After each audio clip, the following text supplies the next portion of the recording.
Hi, xin chào tất cả các bạn và anh chị em. Hôm nay là trước mặt Việt Nguyễn là cái chậu hoa vạn thọ mà nó đã tàn rồi.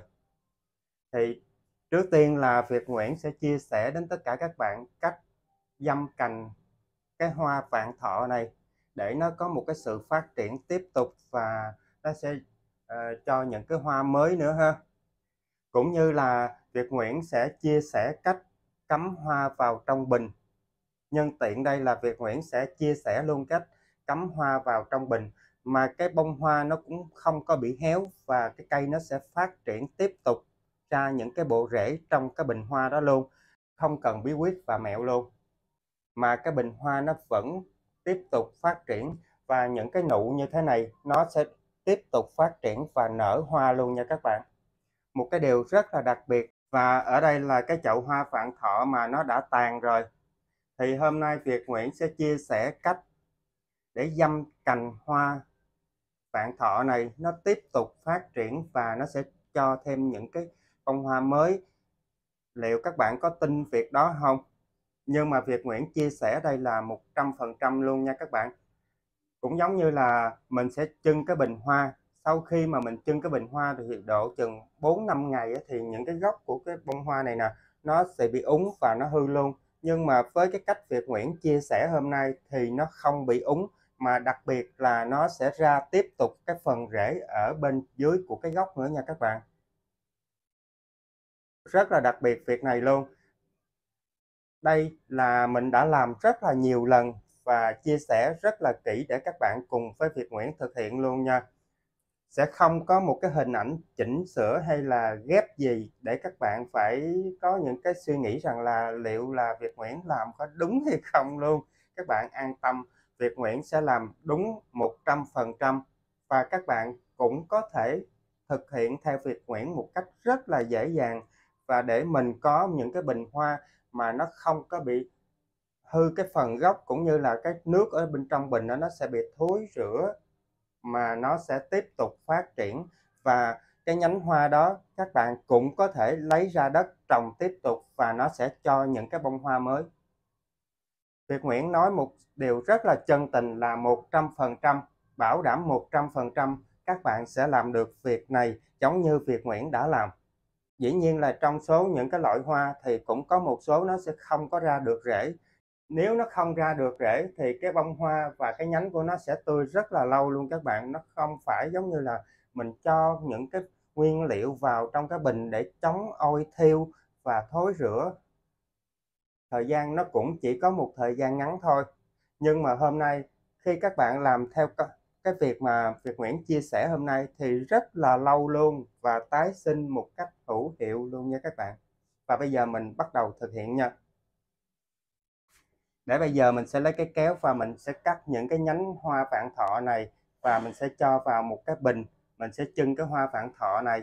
Tuy nhiên là cái bình hoa vạn thọ này Tết rồi nó cũng đã tàn rồi các bạn, nhưng mà Việt Nguyễn muốn chia sẻ cách để các bạn có thể cắm những cái bình hoa mà nó sẽ tươi lâu và mình sẽ tái sinh được một cách rất là dễ dàng. Sau khi mà mình đã trưng rồi mình cũng có thể lấy ra trồng được luôn. Bây giờ mình sẽ lấy cái kéo và mình sẽ cắt từng nhánh để các bạn xem cho kỹ ha, và sẽ làm theo Việt Nguyễn một cách dễ dàng luôn. Để lấy cái kéo nha.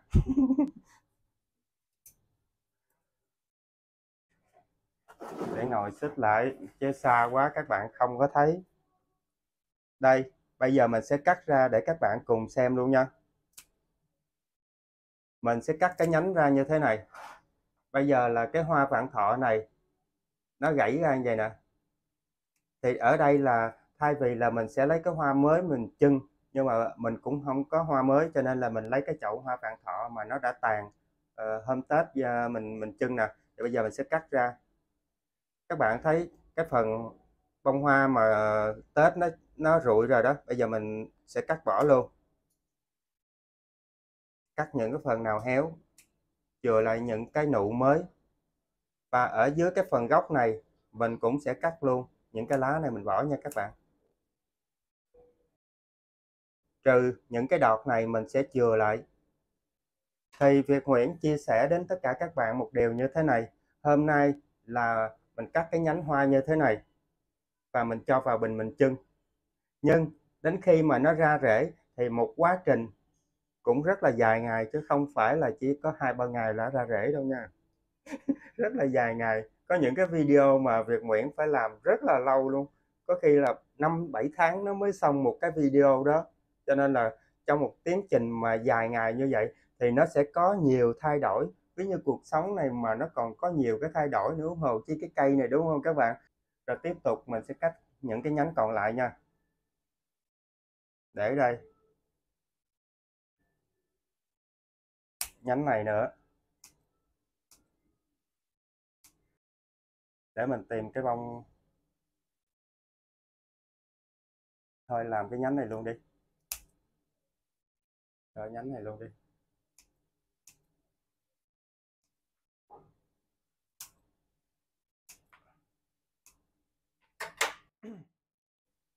Và ở đây là mình sẽ lấy 3 nhánh như thế này để các bạn xem. Cái chậu này mình sẽ cho nó qua một bên, mình sẽ cho nó vào cái ly nước và mình sẽ ngâm nó với những cái dung dịch mà nó cần phải có cái dung dịch đó nó mới tồn tại và mọc rễ được nha. Nếu không có cái dung dịch đó thì chắc chắn là khi mình cho vào cái bình như thế đó thì cái gốc này nó sẽ bị thối rữa ra và nó sẽ chết luôn. Không bao giờ có chuyện mà nó sẽ tươi hoài luôn nha các bạn, không bao giờ có chuyện đó. Và bây giờ mình sẽ làm nha. Bây giờ mời các bạn tiếp tục cùng với mình thực hiện tiếp cái công việc còn lại, là sẽ giữ cho cái hoa này nó được phát triển tiếp tục. Và mình sẽ lấy cái ly uống nước nè, cho nước vào luôn. Dám lấy cái ly uống nước mà pha để ngâm thuốc mà trồng hoa luôn mới ghê chứ, chơi tới luôn.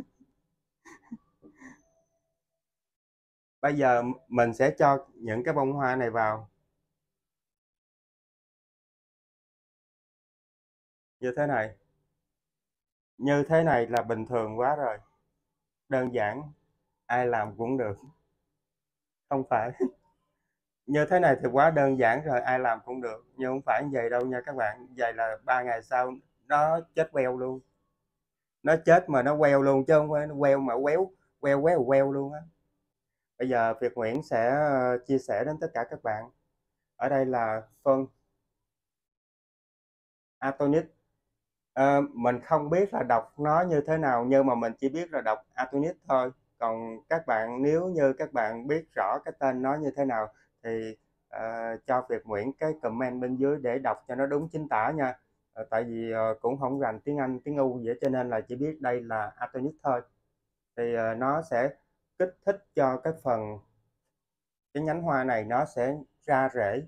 Nếu như không có cái phân Atonic này chắc chắn là nó sẽ không ra rễ và nó sẽ bị thối cái phần nước này. Khi các bạn cắm hoa mà các bạn cho cái phân Atonic này vào trong cái bình, nhất định là cái bình sẽ không bao giờ hôi và nó sẽ phát triển rễ trong phạm vi một số hoa, chứ không phải là nhánh hoa nào nó cũng phát triển rễ nha các bạn. Trong một số nào đó trên những cái loại hoa, nhưng riêng cái vạn thọ này Việt Nguyễn sẽ làm và nó đã ra rễ rất là nhiều, cho nên là mình mới chia sẻ để tất cả các bạn cùng biết luôn. Còn có những cái loại hoa khác mà nó không có ra rễ á, đâu dám chia sẻ đâu, lỡ như mà chia sẻ không đúng mấy bạn fan gặp chết luôn, trốn trốn mất dép luôn, YouTube luôn chứ. Cho cái Atonic này vào, cái gói này nó cũng gần hết rồi. Mình cho 1 giọt nè, 2 giọt nè, 3 giọt nè. Mình cho chừng 3 đến 4 giọt thôi các bạn, như thế này là được rồi. Và mình sẽ khuấy lên. Các bạn thấy nó có một cái màu khác biệt ha, nó không còn là màu trắng nữa.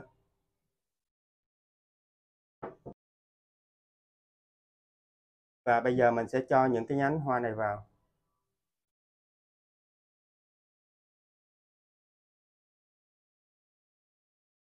Như thế này, mình cứ để như thế này.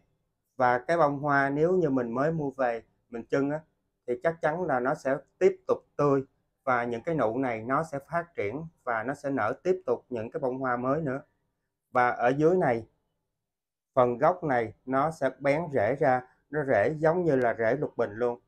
Và bây giờ mình sẽ để đây chờ đến ngày mà cái nhánh hoa vạn thọ này nó ra cái phần rễ, Việt Nguyễn sẽ chia sẻ tiếp tục đến tất cả các bạn nữa nha.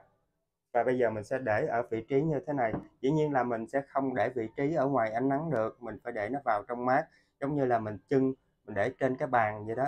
Thì mình sẽ để nó ở đó, và đến khi nó phát triển bộ rễ như thế nào thì Việt Nguyễn sẽ chia sẻ tiếp tục đến tất cả các bạn luôn. Mời tất cả các bạn đón chờ cái phần mà hoa vạn thọ này nó sẽ ra rễ luôn nha. Xin chào tất cả các bạn, và tiếp tục lại là Việt Nguyễn đây. Cái bình hoa mà Việt Nguyễn đã cắm 20 ngày trước đến hôm nay dường như là nó giống như là hiện trạng của một cái thuở ban đầu luôn nè các bạn.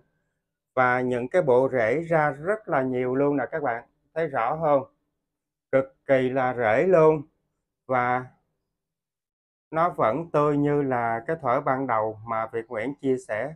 Các bạn nghĩ cái bộ rễ như thế này khi mình trồng xuống nó có lên tiếp tục không các bạn? Quá là giống như là rau ông già luôn, quá quá trời luôn rồi, quá trời luôn rồi, quá trời là rễ luôn. Và bây giờ mình sẽ lấy ra để các bạn cùng xem cái bộ rễ ha, và cái hoa, những cái bông hoa trước nó đã tàn rồi, tiếp tục là những cái hoa của cái nụ nhỏ các bạn nó nở ra nè. Tuy nhiên là do mình để ở trong cái ly nước như thế này, và cái phần đất và phân nó cũng không có được nhiều á, cho nên là cái nụ đó nó chỉ nở ra được cái hoa bé như thế này thôi. Cũng to chứ cũng không bé lắm, nhìn cũng được.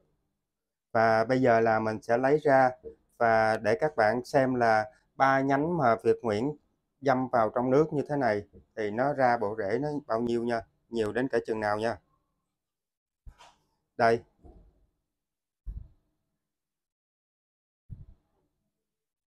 các bạn thấy đó, thì 3 nhánh mình cắt ra như thế này thì nó chỉ có 2 nhánh là ra bộ rễ nhiều thôi, còn một cái nhánh này nó chỉ ra cái rễ rất là ít luôn, không có nhiều nha các bạn.